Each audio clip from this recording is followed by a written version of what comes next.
जी हाँ दोस्तों, मैं हूँ Maria Tahir and again welcome to my YouTube channel MT world facts. Actor और सियासतदान कौन बेहतर? जी हाँ दोस्तों, सियासतदानों की तरह मौलवियों ने भी कौम का एतबार खो दिया है। उनसे तो ये एक्टर और खिलाड़ी भले हैं जो कौम को यकजा करने के लिए मुंह खोलते हैं तो लोग उनकी बात गौर से सुनते हैं। जी हाँ दोस्तों, फनकारों को कंजर मिरासी कहकर जितना भी उनकी तजलील कर लें, बुरा भला कहें, लेकिन पाकिस्तान के दिफा और कौमी यकजहती के लिए कौम को इकट्ठा करने के लिए यही तबका काम आता है। ये हर दौर के हुक्मरान की पुकार पर लब्बैक कहते हैं। उसकी असल शुरुआत 65 की जंग से हुई थी। भारत ने पाकिस्तान पर कब्जा करने के लिए जंग शुरू की तो सियासतदान कौम को यकजा करने में नाकाम हो गए, सोए मरे पड़े रहे। अव्वल तो उन्हें फिक्र ही नहीं थी कि कौम को जगाना है और दुश्मन के खिलाफ लड़ाना है। जी हाँ दोस्तों, मगर ये मैडम नूरजहां थी जिन्होंने मुर्दा दिलों में नगमों से रूह फूंक दी। उनके तरले डालकर कहा गया कि जंग के दिनों में वो फिल्मों की बजाय अपनी कौम और फौज के लिए वलवला अंगेज गाने गाएं। उन्होंने फिर ऐसा ही फसूं भरा, उनके गानों ने फौजियों के सीनों में दिलों को गर्मीए लहू से तड़पा दिया और हमारे डोल सिपाही सीनों पर बम बांधकर दुश्मन के टैंकों के नीचे लेट गए। जी हाँ दोस्तों, कौम दीवाना वार फौज के साथ खड़ी हो गई और सरहदों पर पहुंच गई और मुल्क बच गया, दुश्मन को शिकस्त दे दी। 71 की जंग में ये गुलकार फनकार खामोश रहे और मुल्क टूट गया। किसी ने फनकारों के तरले ना डाले, किसी ने ना कहा कि तुम मिली तराने गाकर भाई के खिलाफ नफरत खत्म कर दो, क्योंकि गाने जज्बात को उभार देते हैं और पत्थर दिल पिघल जाते हैं। उस वक़्त मुल्क तड़वाने में सियासतदान ज्यादा सरगर्म थे। उधर तुम इधर हम के नारे लगा रहे थे। जी हाँ दोस्तों, देखा जाए तो ये वो जमाना था जब फनकारों की बजाय सियासतदान कंजर बन गए थे। शराबो शबाब के रसिया इन सियासतदानों और हुक्मरानों के दिल में कौम का दर्द, कौमी हमीयत और मुल्की दिफा नाम की कोई गैरत मौजूद नहीं थी।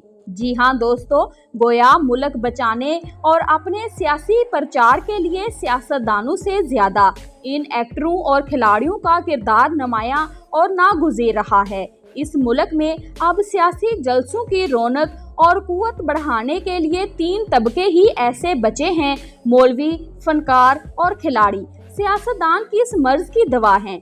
ये सोचना चाहिए। ये दीमक की तरह सारा मुल्क खा जाते हैं। उनका क्या यही काम है?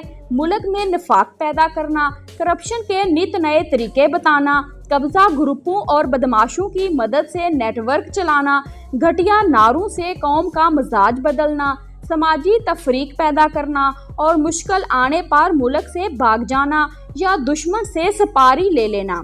जी हाँ दोस्तों, मुजफ्फराबाद में पीटीआई का जो मार्का बरपा हुआ था उसमें भी फनकारों और खिलाड़ियों का किरदार है। हुमायूं सईद, शाहिद अफरीदी, जावेद शेख, हरीम फारूक, माया अली, फाहर समेत नुमायां सेलिब्रिटी ने इस जलसा गाह को बामकसद बना दिया। जी हाँ दोस्तों, मुजफ्फराबाद में लोगों को इकट्ठा करना कोई आसान काम नहीं था। मकबूजा कश्मीर की काज उबारने के लिए वजीर आजम इमरान खान चाहते थे कि भारत ने आज़ाद कश्मीर पर कब्जा करने की जो धमकी दे रखी है उसका सख्त तरीन जवाब मुजफ्फराबाद में खड़े होकर दिया जाए। आज़ाद कश्मीर की आवाम का पैगाम अजली दुश्मन को भी भेज दिया जाए कि आज़ाद कश्मीर की सरजमीन भी पाक वतन की तरह पाकिस्तानियत का कलमा पढ़ती है। कोई शरारत वहाँ पनप नहीं सकेगा।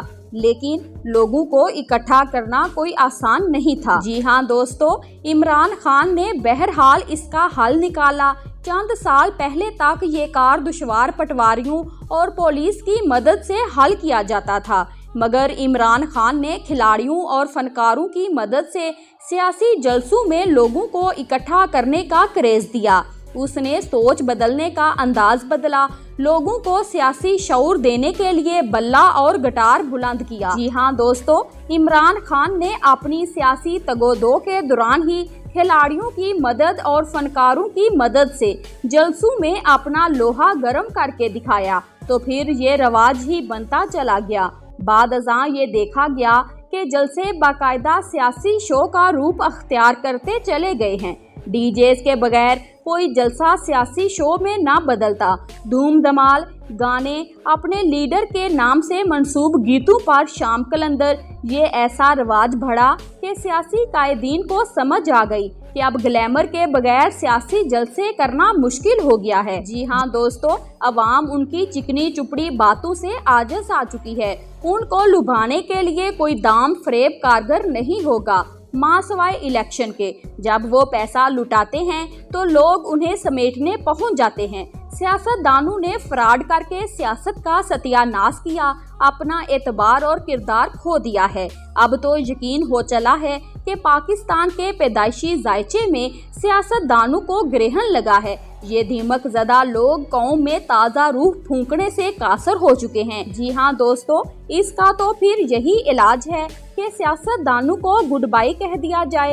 एक्टर्स और खिलाड़ी मुल्क और कौम को चलाने के लिए ज्यादा बेहतर है। वीडियो पसंद आई है तो लाइक कर दें, और अगर चैनल पर पहली बार आए हैं तो जल्दी से चैनल को सब्सक्राइब करें, वीडियो को शेयर करें और कमेंट बॉक्स में कमेंट करें। Thanks for watching.